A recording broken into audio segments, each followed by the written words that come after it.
Hello, and welcome back to Limp Noodles. Today, we are reading a story that, at the time of recording, was the worst rated story on all of Creepypasta.com. It's titled Karma, and it was published on April 20th, 2017. Have you ever wondered, what would it be like to be dead? I'll tell you, it's not fun. My name is Seraphina Knighton, and this is the story of my death. 2 years ago, I was murdered on November 21st, 2015. To me, it felt like the best day of my life, but I didn't know it would lead to my last breath. As it began 2 months before, when I just began to start school. Like any other story you've probably read or knew, I was the new kid, which meant that I had new neighbors and friends. I made friends fairly quickly, but I still don't remember why. I was a bitch, I have to admit. So it haunts me that people liked me. It was surprising, but then again, not everyone liked me. I was the type of person that would be loved on one side, but completely rejected on another. And there was one person who, well, seemed a bit off. You can even ask my living friends. The thing about this girl is that she was completely alone. Literally.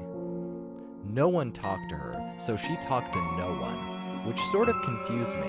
Because you have to talk to someone at some point. Seriously? What about group projects? But no, once again, loner. Now, how I died was karma. I shouldn't have gone into her house and... Wait, that's not right. You don't know that yet. Remember what I said about her being a loner? Well, it turns out she was. I mean, seriously, her house was completely empty. Like, what kind of person would even want to be this alone? Well, except for one room. I presume it was her room. But something seemed off to me. And myself being a dumb, curious 14-year-old I was, wandered in.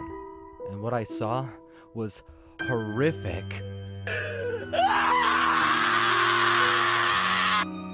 Literally, it still scars me to this day. Even when I'm in fucking heaven, it still scars me.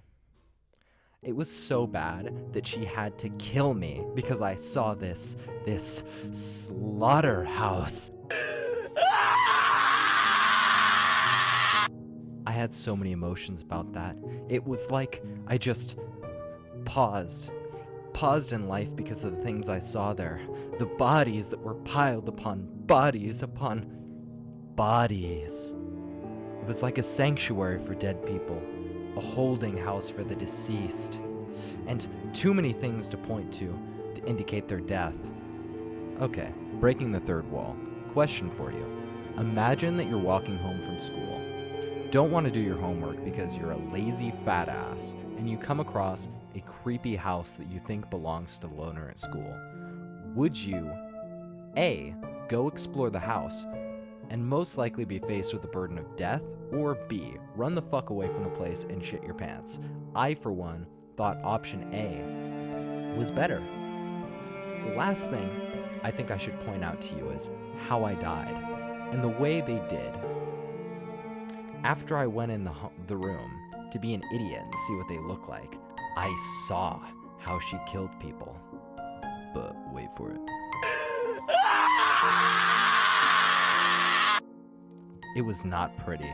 She basically smashes your head with a baseball bat, and while you're still unconscious, she ties you to the table with old weary stains with blood on it, and gets out all of her murder machine tools for her to slice-o and dice-o you open.